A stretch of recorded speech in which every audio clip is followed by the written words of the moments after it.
moo sax yow nga gagné coupe de la wala coupe du Sénégal ñu naan la reliquat lañ la war a jox boo xamante ni bu dee 20 millions la ci man bi ma fi bàyyi 20 millions. pour sur le sens mën a yor enveloppe bi. waaye léegi réellement est-ce que. donc ce que j'ai compris man. ok oui vas-y ci loolu. je veux dire que. léegi est-ce que réellement. sunu joueurs yi ils ont dans la tête que dañuy jouer pour valoriser championnat Sénégal pour jaay destination championnat Sénégal. wala dañuy football pour dem Europe. voilà tu as la réponse. parce que man ci sama jàngat. parce que déglu naa leen vraiment te ñi am xel am capacité d'analyse di déglu. xool ni championnat Sénégal di doxee. di nga xam ne tey jii mooy marketing bi may wax rek quoi. parce que da ngay football nekk ci benn structure pour mën a dem bitim réew pour am xaalis. mais nañu def de sorte que sunu championnat bi soit respecté. parce que comme les pays on peut pas se dire am na ci on peut pas se dire championnat national de ligue professionnelle. et puis ñu def ay affaires amateurs. parce que loolu mënu ma ko d'accord. donc man li ma ëppal solo. d'accord ku mu neex mën nga dem fu la neex nga dem. pour nga génn bitim réew pour ñu jël la noonu équipe nationale. mais ci li ma gën a jàpp mooy que nañu valoriser championnat national Sénégal bi. parce que tant que valoriser wuñ ko sponsor du ma sa ñëw. jege si parce que man wax naa ko sànq li ma d'accordul mooy stade de Mbour tey sol maillot rek ñu bind ci Auchan. je suis pas d'accord. am na ñeneen ñu fi nekk ñoo xam ne war nañ ci mën a duggal Auchan boobu ñu bind ci stade de Mbour seen xaalis. ñaata match nga ko gis ci télé bii. je te dis Thierno moo yor entreprise bi. tudd na DAF production. sponsorisé na la yow équipe bi mais combien de fois nga gis DAF production bi doo ko gis ci le verra jamais de la vie. mais pourtant léegi année bu jot dañ naan benn équipe wala ñaari équipe seetlu li ma la nii ci championnat bi dañ naan la benn direct la ñuy def ñu ne Mbour Petite Côte les matchs derby déjà loolu benn problème ñëw la mooy problème mu mais visibilité boobu ngay gis noonu. doo ko gis ci championnat Sénégal. c'est pourquoi li nga waxoon sànq ma la ci rejoindre. les gens préfèrent quitter ici. pour aller chercher des championnats ailleurs qu'en Afrique même. dañuy dem ailleurs boo ñëwoon xale bi gën a tuuti Sénégal. nga tegal ko équipe bu Barça. mu wax la maamu joueur bu ne. yaayu joueur bu ne. tante joueur bu ne. nga jël benn équipe nga tegal ko Mbour gi mu dëkk nii. xamul entraîneur bi.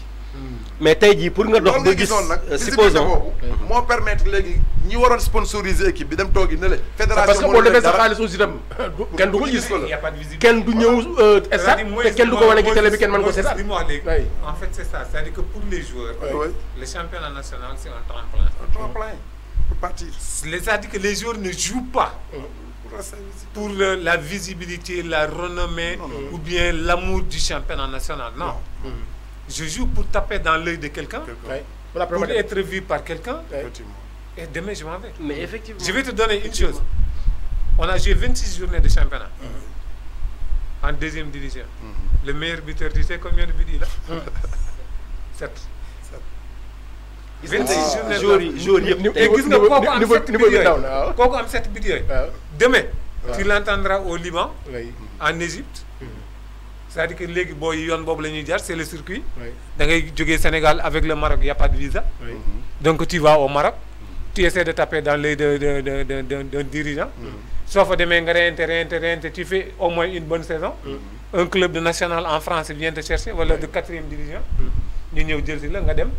tu touches peut-être quelque chose comme 5 000 euros par mois. tu te dis que peut-être demain euro lay dem nga mujjee doon moodu. c'est sûr. c'est le même circuit tubaab yi dafatuñu léegi xam nga bu njëkk ba te loolu day waar bu njëkk ba da ngay ñëw ñu ne Thierno day dem def test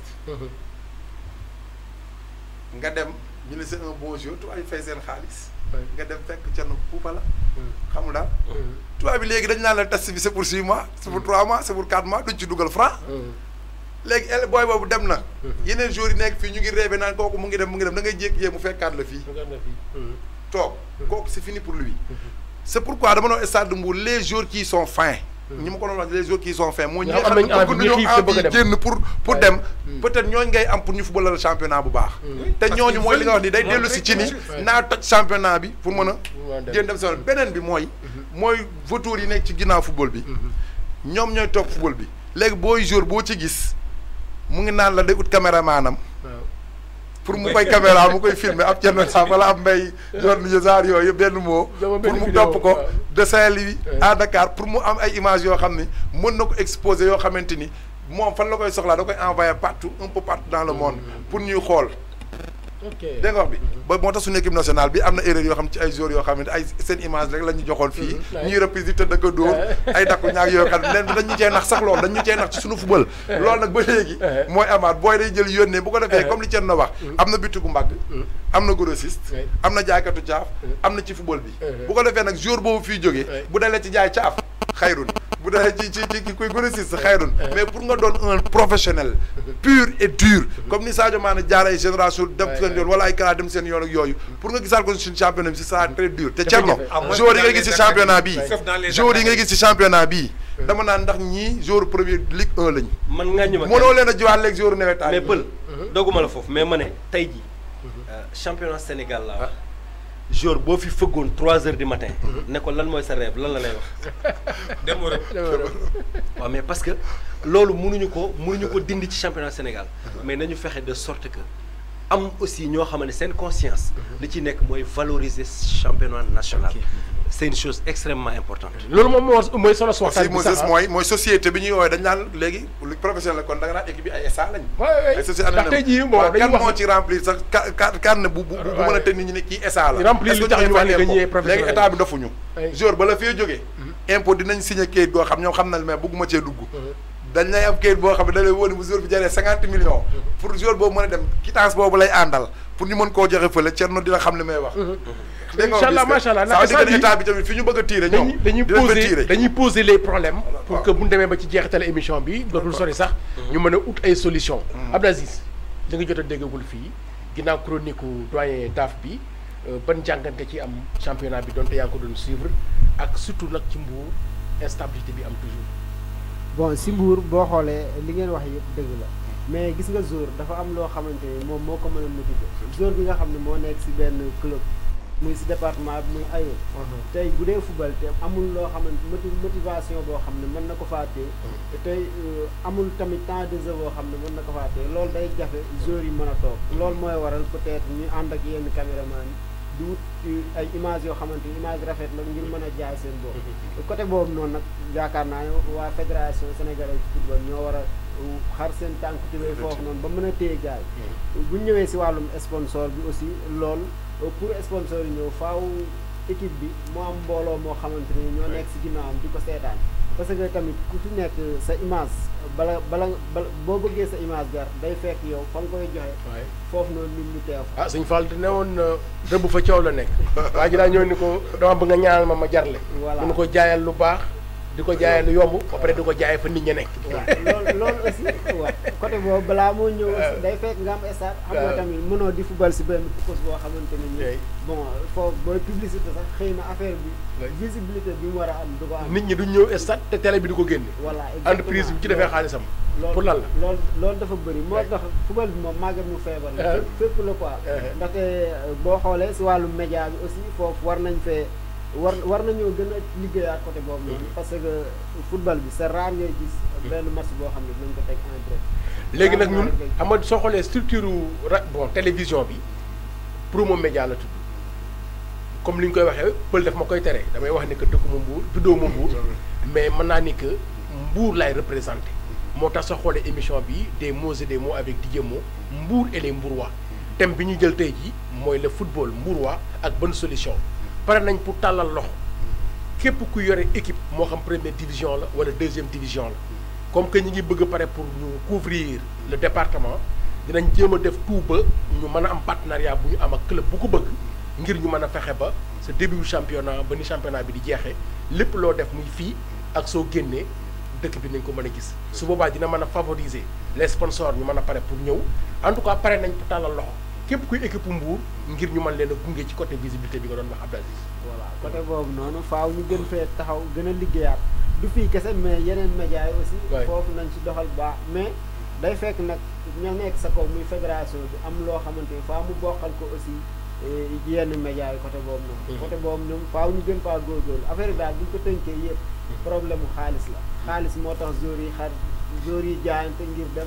xaalis moo tax tey jii nii mën naa ne stade bi ñu fa gars yi war a mën a demee xaalis aussi loolu dafay joué ndaxte am na stade yoo xamante ni nii moom boo fa naree dem di seetaan sax da nga naan bon est-ce que jar na ko quoi est-ce que jar na ko loolu noonu yëpp day joué si li nga xamante ni moo wàcce championnat bu Sénégal bu baax a baax. ok mais même en matière d'argent ni mu ko doon waxee léegi.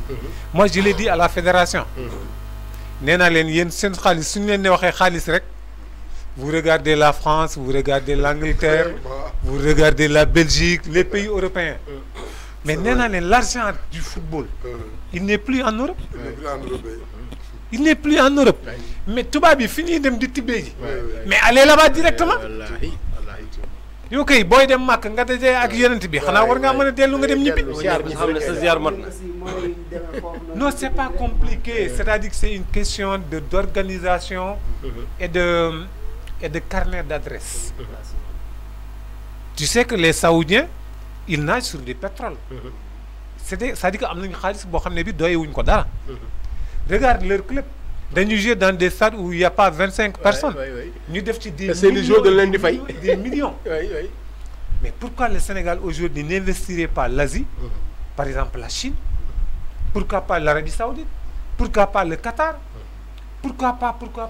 C'est-à-dire que bañ tënku rek ci Asie ci Europe parce que Sadio Mané Europe la ne c'est-à-dire gis nga suivisme boobu bon je veux tirer un partenariat avec Saint-Étienne, je veux avoir un partenariat, mais ces partenariats là ne nous rapportent rien sinon de l'exploitation. Vision boo amoon ba mën a lëkkaloo ak yenn club bu maghrébien yi wala ñi nga xamante ni am na xaalis xam nga tubaab yi mënuñ ñu jox le 10e Thierno li gën a grave sax léegi loolu idée la ñu ngi ci phase solution yi. non les équipes voilà une bonne solution pour war a mën a gën a suqaliwaat. il faut aller chercher l'argent là où il est. jumelage yi sax quoi club daal dem xool benn club bu nekk Arabie Saoudite. Mais wala Qatar est-ce que nga def benn jumelage. Mais moi c'est dans tout le football sénégalais en Ligue 1, Ligue 2, National 1, National 2, il n'y a pas un seul club pour un partenariat avec une entreprise ou une société autre qu'européenne.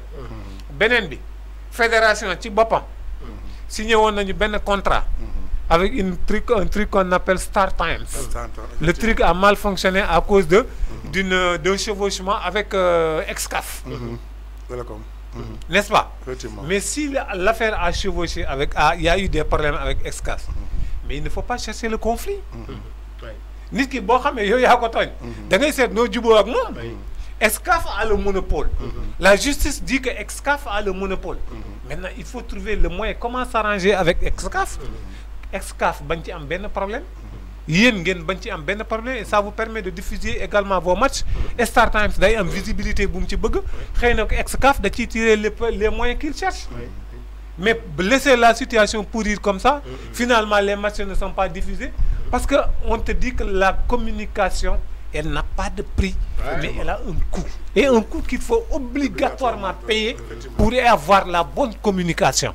Mais la fédération est aujourd'hui dans une communication, une visibilité pour le football. Et je te dis que la RTS, c'est vrai que c'est un très grand médium. Mais est-ce que la RTS seulement peut faire la visibilité du football sénégalais? Du début à la fin. C'est ça le problème. Tant que tu ne partageras pas avec les autres 25%, 25 bi nga am, nga bëgg 25 bi yépp nga lekk ko, ben di nga fot. Ñaar les gens ne te reconnaîtront pas parce que nit ñi dañu naan xana RTS rek mo fi mom nit ñi parce que amna ño xamantene quel que soit alpha lo génné RTS duñ ko sétal. Loolu lañ naan en voulant trop gagner tu risques de perdre. Et ils ont tout perdu finalement. Parce que tay bo xolé moy fi wax rek non parce que ñun ñëpp ñoo bokk li ñuy wax non parce que li ñu fi développer lépp sank ba légui bo xolé tout c'est dû à l'argent donc loolu non malgré xaalis bobu tay ji d'accord ça fait partie de la vie mais tay waruñu ko jël jiital ko surtout sur le football national bu fekkente ne bëgg nañ ko développer moy limay wax rek ne fédération bi amna taxaway bu baax a baax ci club yi nga xamante ñoo nekk fi au niveau du Sénégal. am na ci taxawaay bu baax a baax te taxawaay boobu aussi il faut que mu am benn traçabilité ñu xam lan la tey jii championnat Sénégal bi ñu ngi koy football d'accord nit ñaa ngi bëgg ñu ngi gagné ñi ñu ngi yëg ñu ngi wàcc mais ci yan base après base boobu fan la tënku après lan mooy source de revenu bi c'est important moom xam nga solution bi ma solution ma gis boo kii rek ñu daal di ñëw ci ñu ngi daanaka presque au terme de l'émission ci solution bi le football dépasse du business. On dépasse ça. Le football, c'est de l'industrie. Maintenant, les milliards là qui traînent du football, les milliards yoyo. Si tu n'es pas bien outillé, ces milliards yoyo, tu ne peux pas être un dirigeant d'un club de foot. Je vais vous dire ce que c'est.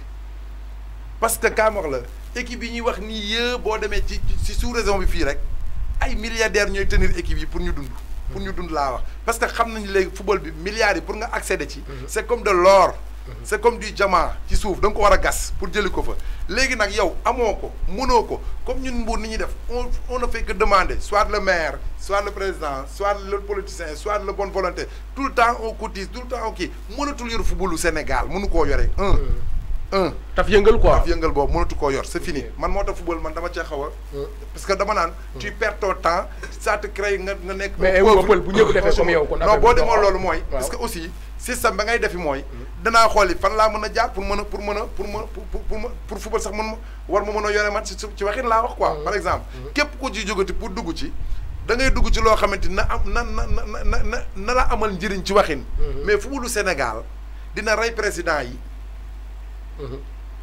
dina créer ay chômeurs ñi ciy bénéficier mooy les fédéraux moo tax loo gis Sénégal seen bakken lañ ci teg dama la bëgg a xamal leen seetlu li ma la wax nii ñi ci fédération bi ci ligue bi bakken bii lañ ci teg dee wuute ko moo leen gënal lu leer laa lay wax bu élection jotee gis nga li ciy xew boo ñëwee sa bakken lañ ciy teg pour mën a gérer footballu Sénégal parce que ce sont des milliards que l'État leur donne ay milliards yuy jóge ci bu ñu qualifié ak bu ñu demee feneen pour téye ko où sont ces milliards là luñ ci investir te loo gis ñun mu nekk ci football bi lu ko avancé da nga naan dañu koo may mais léegi laaj boobu lay laaj quoi ok vas-y ñi nga xamante ne nii ñoom ñooy diriger fédération est-ce que tamit jotul ñu xool ñoo xamante ay ancien international la ñooñu nga xam ne mën na peut-être am nañ xam-xam boo xamante ni ñeneen ñi yore affaire yi ñoom yoruñ foofu noonu xam-xam est-ce que les hommes qu'il faut à la place qu'il faut maanaam mooy li Thierno wax léegi mooy li Thierno wax léegi rek mooy li Thierno wax léegi on sait là où se trouvent les milliards kenn dafatul ci football bi léegi on sait gis nga ni ñuy mën a créer partenaire ñu naan non Paris mooy ñëw pour jumeler ak équipe bii non kaa xoolal école football yi nga gis fii yëpp ils ont des partenaires avec des clubs européens comme nii côte à côte jéemu ñoo dem Asie jéemu ñoo dem ci golf jéemu ñoo dem feneen ñun dañoo yaakaar ne tubaab bi rek ñoo yor championnat ci waxin qu'est-ce qu'ils ont investi pour sa fédération qu'est-ce qu'ils ont investi pour le plus de notre football qu'est-ce qu'ils ont fait lu tey dañ leen di jox rek ñu dépenser après ils vont vivre ce prestige là dalee def ngan di bloc la preuve mooy xanaa ci Coupe d'Afrique bi yëg nga ñu doon xëccoo prix nii ah non foofu laa jëm si woon mais doyen daf léegi Sénégal jël na Coupe d'Afrique qualifié na Coupe du Monde léegi foofu mu toll ci àdduna bi ak position bi mu nekk sur le plan africain première équipe nation au niveau de l'Afrique am position bu confortable au niveau dans le cadre ci àdduna bi léegi est-ce que am na jeexital ci suñu football local li ñu fay gagné suñu joueurs yi ñu am ci championnat yu nekk ak position bi ñu am ci Afrique ak ci àdduna bi est-ce que am na reflet bu mu am ci suñu championnat local. C'est-à-dire que équipe nationale du Sénégal il y a des joueurs qui sont de très très haut niveau. C'est-à-dire que l'équipe nationale aujourd'hui c'est un club africain de très haut niveau. Tous les joueurs et même le cireur des chaussures il est connu partout dans le monde. Mais xam nga nee nañ la l'équipe nationale c'est le miroir du football sénégalais. Oui. Normalement noonu la war a demee. noonu la war a demee. Pourquoi performance yi di am foofu ba pare football bi ci suuf xaw a soxe. mais le football là va day soxe parce que tout simplement au lieu mu nekk miroir. C'est un arbre qui cache une forêt. Je vais te dire une chose. Le Sénégal a gagné une Coupe d'Afrique des Nations. Le Sénégal a récolté des milliards. En 2015 lorsque la Côte d'Ivoire a gagné la Coupe d'Afrique des Nations. ñu ñibbi si ak seen xaalis. Chaque club de première division s'est retrouvé avec 50 millions de francs CFA. Chaque club de L2 s'est retrouvé avec 25 millions de francs CFA. Chaque club de national a eu 12 millions et demi de francs CFA. Non, l'on a fait une répartition. Jusqu'au moment où je te parle, la Coupe d'Afrique est terminée. Il n'y a pas un seul club sénégalais qui n'a reçu un seul subside pour la Fédération sénégalaise de football. Aujourd'hui, où est l'argent de la Coupe d'Afrique des Nations? Mais man fofu teguma la mës naa wax ni leen ne serait-ce que xoolal équipe professionnelle yi ñu am fii yëpp soit c'est un politicien qui leur donne un bus may leen ko ci état bi soit c'est le président moo leen di may bus bu ñuy mën a transporter sinon du ñu dem ñun pour stade mun ñoo jëndoon suñu bus par la ak partenaire ak Auchan ba léegi nii Saliou a mis encore ñu def enveloppe mu jënd mais bu ñu demee suñu club yi léegi il faut ñu xaar wala il faut ñu seen président yi dugg ci politique bi ni président la ñuy jàppale pour président may leen bis pour président may leen kii xoolal limal équipe yi fi nekk nii yëpp ban équipe moo fi jaar te président may leen bis ba mu des Stade de Mbour limal partout dépp laa la wax Ligue 1 bi laa la wax de limal de Saint-Louis jusqu'à fii di bi Mbour Petite Côte di yëg seen bis bi tout le monde Souleymane Ndéné Ndiaye nga ñëw Ndar nga ñëw Casa Sport nga ñëw feneen dama ni ñun dong laa la wax Stade de Mbour dong ñoo ñëw avec bis bu ñu jënd boo xam ne équipe nationale amu ko ba joueurs yi gedd fii jàmbaar devant tous les Mbourois que ni suñu bis moo gën sax bu équipe nationale fii la fekk ak seen piment bu yàgg boobu paan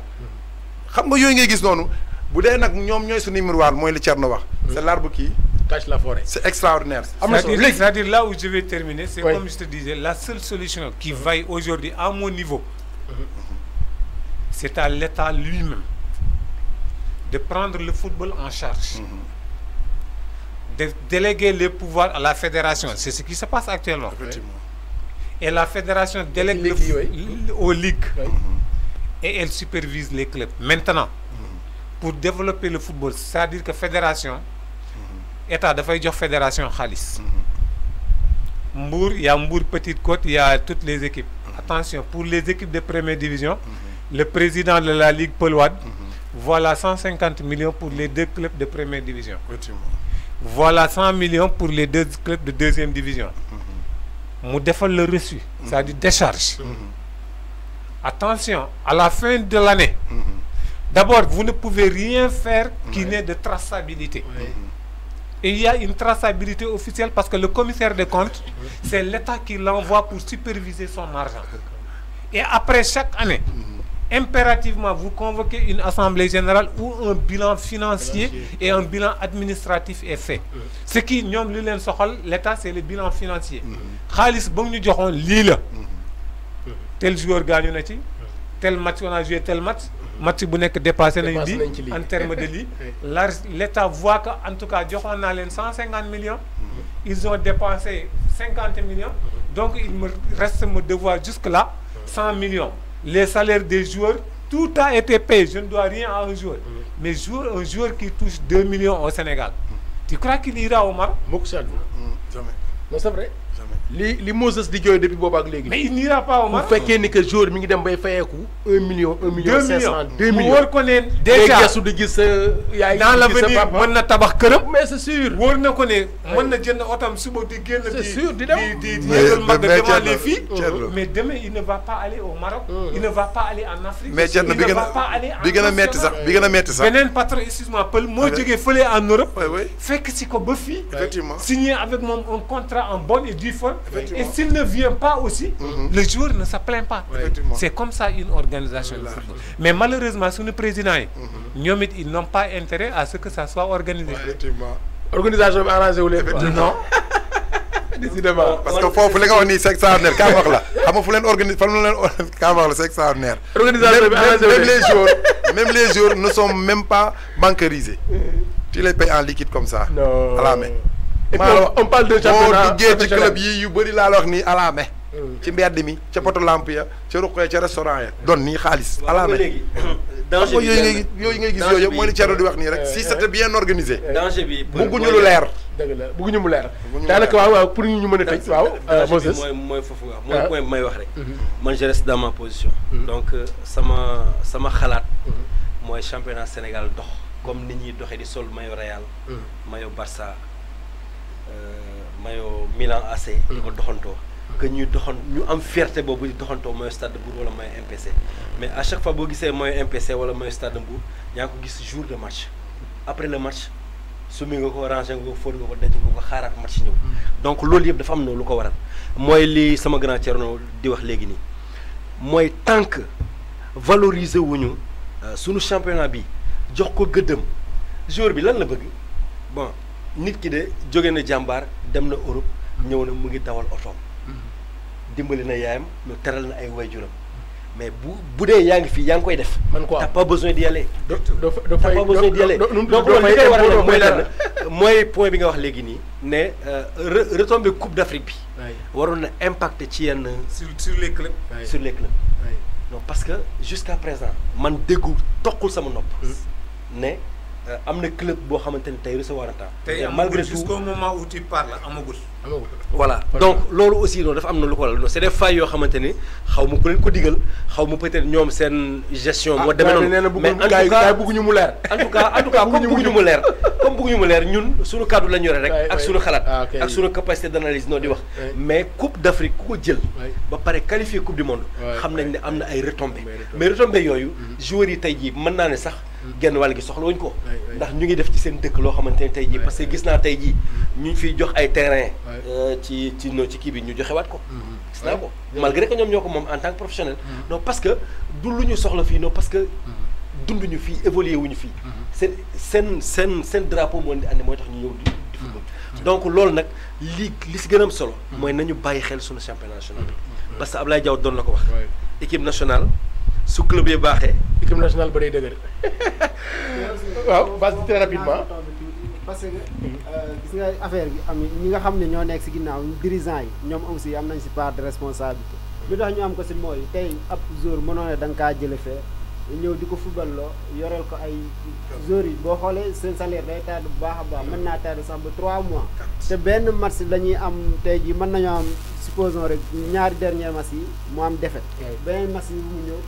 joueur da ngay gis ni si ginnaaw jaral na leen benn match boobu ñu dugal si ay 3 millions te booba noonu am na joueurs yoo xam ne ñu ngi souffrir seen 3 mois salaire yoo xam ne fayaguñu loolu aussi day nekk li nga xam ne ñoom ñi nga xam ne ñoo nekk si ginnaaw loolu seen part de responsabilité loolu moom yoonu fédération bi. ok yoonu fédération bi fi muy waxee mooy. ma kañ lay jeex bokk. équipe bi day toll championnat boobu équipe bi day toll championnat c'est que sax. foog ñu defaat beneen jotaay. li nga mooy dëgg. waaw très rapidement ku feebar la. waaw gis nga fi muy waxee noonu. mooy yéen am na équipe yoo xamante ni su gañee benn. prime bi day metti. day préféré bii sëggu ko. soit ñu gañ. équipe bi nga xamante ni bëgg am na ambition. li ma la wax nga dem ba toll ci nga ni leer na ma ni su ma gañee dama war a fay et prime te yoruma ko. xaaral may yolofal pour ñu gañam. waaw wala nga niil. ambition yi dafa bokk. ambition yi voilà am na équipe yoo xam ne fii ñu bëri ñoom maintien rek soxlawul jël. beneen bi mooy. moom it li mu la wax nii match boo xamante ni. yow de yaa ngi gis ni match bi suñ ko gañee de. dinañ maintien bañ a wàcc. mu jar la 3 millions. match bii de suñ ko gañee championnat mën nañ ko jël mu jar la 3 millions. au moment où. gars yi ñu ngi match bi su ma ko gañee damay am problème mu fay prime. xaaral ma saboté. non bi mu waxaat moo gën a neex mooy day toll moment da ngay jël match mu jar la 3 millions de francs boo ciy def pour gagner ko. fekk 2 mois de salaire mu ngi lay xaar boo xamante ni fayoo ko. dégg nga booy wax souffrance bi beneen bi mun la am na match yoon mun na am tey ji nga dem bas de tableau. mu jël la 3 millions boo xam ne ba léegi fayoo ñooñu. kon jour bi ban responsabilité la ci am parce que ñoom it bëgguñu équipe ba wàcc. comme li dal ñaar tali. actuellement ñu ngi national 1 amul benn kuy jël visibilité daan da ngay def ci équipe boobu. soo ko weddee laajal si yaa déggatoo jour bu fa jógee. jour yi fi jógee daal te léegi sax dañuy nëbbu jour yi sax léegi. xam nga tey li gën a doy waar mooy cër bëgguñu mu leer. bu jour génnoon ñu ne diw da jaay na jour tel. war nañoo toll foofu. moo mën ko répliquer daal di ñëw ñu ne jour bi temps la jar temps da nga jël ñu ne dem na test. yem na fa dootu ñëwati. en tout cas bëgguñu mu leer liñ ci war a waxtaan bari na léegi ci benn 30 secondes dafa am benn rubrique bu am ci biir émission bi ñu ngi ko tuddee la baguette magique kenn ku ci nekk tey semaine bi weer wi at mi am nga ci loo xam yaa ngi koy mbébét di ko xalaat ci dëkk bi mu nga xamante ni soo amoon pouvoir boo xamante ni amal mu am la wala defal mu def la lan ngay wax ak ci ban domaine lay doon Abdou Aziz lan mooy sa baguette magique. waaw côté boobu moom. très rapidement bii day gaaw fast track. waaw fast track côté boobu mën naa ne mën nañoo xool li nga xamante ni si côté yëpp lay yëngu. lu si mel ne sport bi tey jii nii parce que boo xoolee jeunesse mburoise bi moom ñoom seen bëgg nañ football daal bëgg nañ sport boo xoolee côté bi yëpp bëgg nañ ko. yaakaar naa ne tey jii nii su ma mën pouvoir foofu dinaa fa gën a dugal sama loxo bu baax a baax lu si mel ne defar ay jumtukaay yoo xam ne ñoom dinañ si mën a gis seen bopp bu baax a baax. ba tey jii nii fu ñu dem rek ñu ne doomu Mbuur ngoo. ok doyen Daf. Merci man si c'était moi man déjà je n'aime pas la politique par principe. oui la santé nañu ñaan yàlla rek wér. mais su ma mënoon investir si j'avais aujourd'hui le pouvoir de décider. toutes mes décisions seraient axées sur le sport. Et là où je n'apprécie pas peut-être la direction en tout cas prise par les maires de Mbour. waxuma kenn nag mais c'est tous les maires confondus. Le stade municipal aujourd'hui, j'en aurais fait un stade avec gazon synthétique, avec des projecteurs, de la lumière. J'aurais agrandi les tribunes. C'est un stade familial, c'est un stade accessible. Les matchs de championnat se joueraient là-bas. J'aurais construit un autre stade que j'aurais réservé aux Navétanes, pourquoi pas.